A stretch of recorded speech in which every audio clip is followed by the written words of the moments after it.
positive outlook in life, you will have positive results. This is what helps Marie Ampeloquio to manage and inspire their people to step up the ladder. So, good evening, Marie. Welcome to the show called Self-Made. Thank you. Thank you, Rebecca, for having me. Well, we're looking forward to hear your story. Can you please share us your childhood? What made you? I was raised by very conservative parents, but parents who infuse also fun. Like I remember we would have like camp outs. What kind of foundation your father have when he grew up? Oh my God, integrity is everything. Credibility is everything. So it cannot be compromised. So words such as honesty is the best policy. Even if it hurts someone, be truthful, be honest. Mga ganyan. Those are the things that I grew up with. What was your dream job then when you were a child? I was just telling a friend, I wanted to be a lawyer. A lawyer? Correct. I think I can be good in the courtroom. But I ended up, and there was also a point where I wanted to take up broadcasting. But then, my conservative parents said, oh, maybe there's not much money there, and so on and so forth. So I ended up taking up psychology. What do you think is your really purpose in life? Kasi connect yun, di ba? I'm happy with my job because I think it attains an element of my purpose in life. Yeah. Which is to, one, in learning and development, you teach the youth of today about not only, I guess, leadership. I think, like in the company I am in right now, which is SPI Global, I think it goes far beyond just leadership. It goes to the element of who they are, teaching them to think big, but at the same time think big, but try to help people around them, below them. We have community building. So what was your biggest challenge you experienced so far? There's last year I lost my father to Alzheimer's.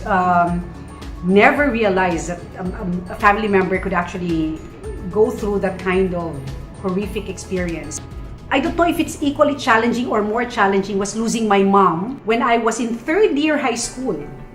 So at that time when you're dalaga, growing up, sensitive to a lot of things happening in your life, you're growing. So when I lost my mom at that time, I became a little bit recluse. But at the same time, I have to be on my toes. I'm like, I'm ate, I'm like the big sister of a brood of 6. How were you able to overcome all those challenges when you were a kid? With my mom, it was difficult because third year in high school, then I went through fourth year, still crying about that loss. And when I entered college, I felt so insecure that I don't have a mom to go home to and tell someone all the things that happened in my life.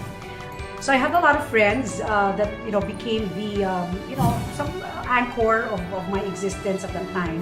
My brothers and sisters became my anchor too. So what's your best advice then for especially teenager right now who experiencing what you gone through when you were teenager? You know what? I hope that they have someone in their life whom they can reach out to. Communication is key. Opening up is key.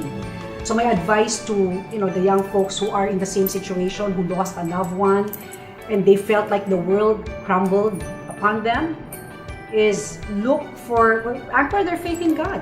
But the other thing is, make sure that you have someone in your life you can trust to express your thoughts. You think your mom is very happy where you are now? Yes. There was a point in time years back I asked whether if the litmus test of success is how a parent would react to the life choices that your kids made. I think they would be very happy because there was not a point in my life where I embarrassed their name, or I think I did well also. And so what is success to you? Success ultimately is not defined by possession, money, the number of cars or jewelry or the property that you have. Success is a feeling. It's a feeling of accomplishment. Just before I turned 50, I said to myself, I will learn how to drive. I hate driving. Hate it. God be with me, I will learn how to drive. And I did it. Get your license. I got a license. And another thing I learned just before I turned 50 is a friend of mine, Celeste, in office, pushed me so hard to get a better life through better health because I was sedentary before.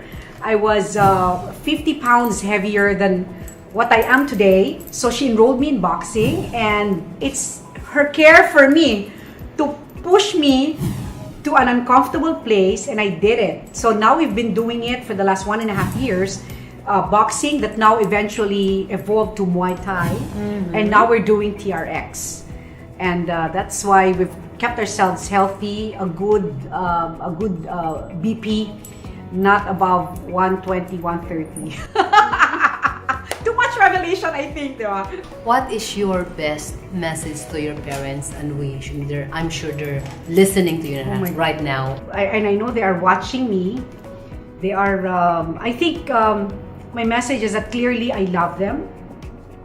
And I appreciate everything that they have done for the entire family of 6 children to bring us to a good place. Cecilio Ignacio Cortez and Norma Colevi Cortez, my parents who actually raised us well to be the best Catholic, Filipino, global person that I think I am today. Thank you. Thank you! Oh, you made me cry! Very nice message. Thank you so much. Every success has its struggles. Every dream has its trials and tests. Listen to their stories, because if they did it, you can also be called self-made.